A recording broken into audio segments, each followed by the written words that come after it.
Felipe Neto, o que aconteceu que você mudou o que pensava sobre o Lula e o PT? Então, querida, eu tive a oportunidade de falar isso pra Dilma e pro Lula, né?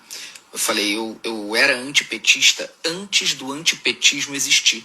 Na época que o Lula tinha 85% de aprovação, eu tava lá nos 15%, gritando que ele era bandido, corrupto, safado, vagabundo.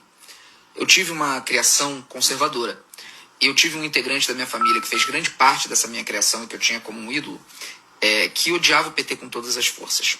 Então a minha fase de começar a entender, gerar as minhas ideias, foi muito influenciada por ele.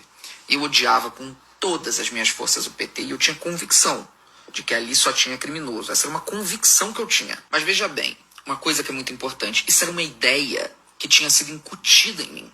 Ela tinha sido colocada na minha cabeça. E eu nunca questionava, porque ela estava tão solidificada, e eu tinha tanta certeza disso, que não tinha porquê eu levantar perguntas sobre. Tudo começou a mudar quando eu primeiro comecei a estudar o que representava a esquerda, que era algo que eu odiava, que eu tinha ojeriza. E eu comecei a tentar entender por que tanto intelectual é de esquerda. Isso não entrava na minha cabeça. Eu falava, por que tanta gente mega inteligente defende essa ideologia tão absurda, assassina? Eu comecei a tentar ler e entender por quê. E ali a coisa começou a mudar de figura, quando eu comecei a ler livros a esse respeito. Mas isso foi o que foi mudando o meu imaginário sobre a esquerda. Sobre o PT e o Lula e a Dilma, o que realmente foi fundamental para eu mudar foi quando aconteceu a Vaza Jato. Eu era um cara que achava que o Moro tinha sido um herói. O cara conseguiu prender o Lula. Para mim era tipo, putz grilo, esse cara, herói nacional. Até que eu comecei, de fato, a questionar algumas coisas, principalmente quando começaram a vazar os prints de conversas entre o Moro e o Dallagnol, que representava ali a acusação. E eu comecei a olhar aquelas mensagens. Eu falei, peraí, tem alguma coisa muito errada aqui. O Moro claramente está de conluio. Ele está ensinando. O Moro é o juiz do caso. Ele tem que ser 100% imparcial. Ele está ensinando como a acusação tem que fazer.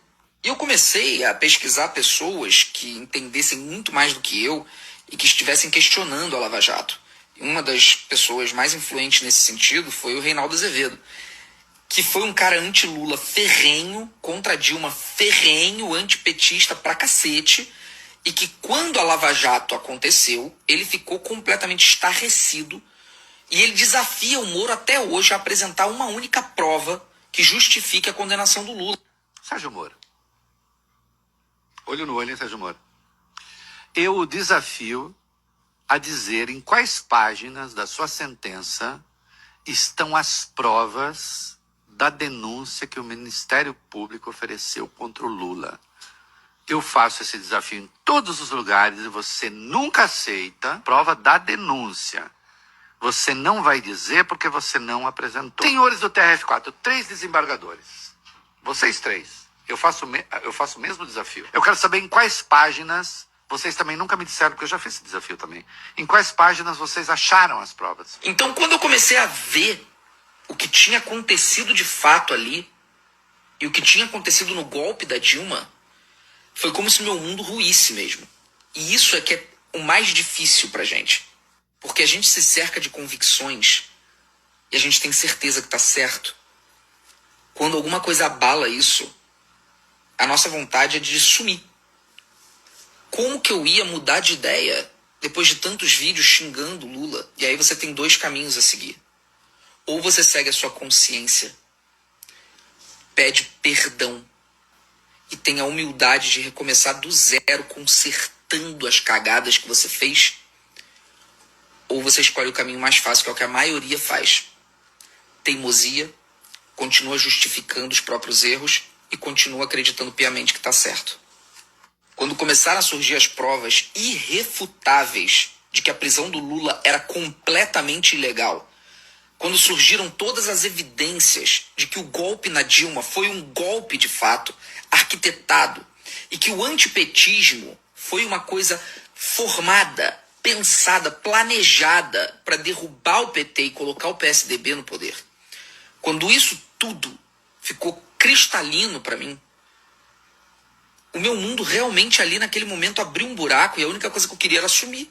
Como eu podia estar tão errado? Como eu podia ter acreditado de maneira tão burra em tantas mentiras? Eu escolhi o caminho da consciência. Eu escolhi o caminho de corrigir todas as cagadas que eu tinha feito. Pedir perdão para todas as pessoas com quem eu tinha errado.